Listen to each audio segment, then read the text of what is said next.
முதல் வாசகம் திருத்தூதர் பணிகள் நூலிலிருந்து வாசகம். அதிகாரம் 8 இறைவசனங்கள் 1-8 முடிய. ஸ்தேவானை கொலை செய்வதற்கு சவுலும் உடன்பட்டிருந்தார்.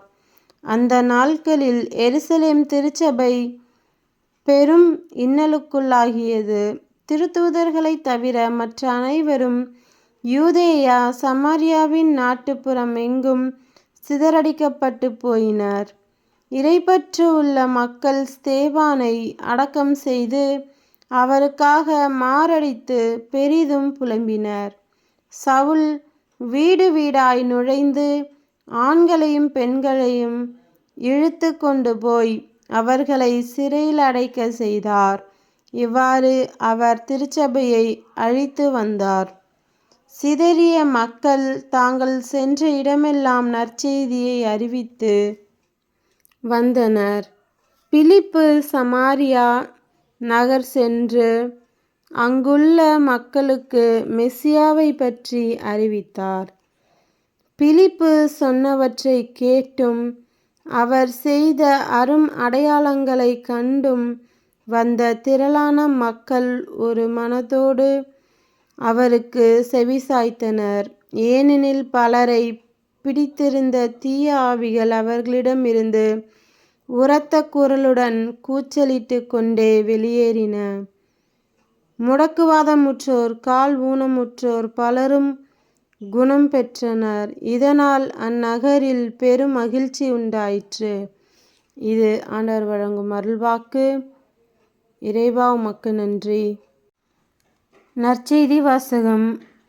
புனித யோவான் எழுதிய நற்செய்தியிலிருந்து வாசகம். அதிகாரம் 6 இறைவசனங்கள் 35-40 முடிய. இயேசு அவர்களிடம், வாழ்வு தரும் உணவு நானே. என்னிடம் வருபவருக்கு பசியே இராது. என்னிடம் நம்பிக்கை கொண்டிருப்பவருக்கு என்றுமே தாகம் இராது.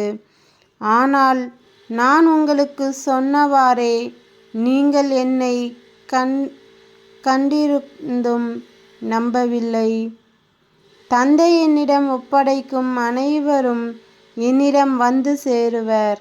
என்னிடம் வருபவரை நான் புறம்பே தள்ளிவிட மாட்டேன்.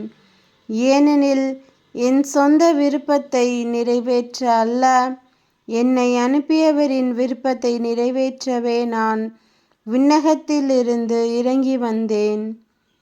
அவர் என்னிடம் ஒப்படைக்கும் எவரையும் நான் அழிய விடாமல் இறுதி நாளில் அனைவரையும் உயிர்த்தெழச் செய்ய வேண்டும்.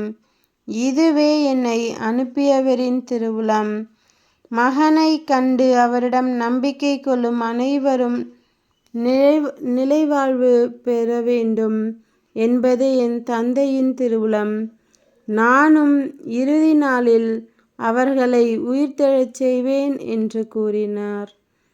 இது கிறிஸ்துவின் நற்செய்தி. கிறிஸ்துவே உமக்கு புகழ்.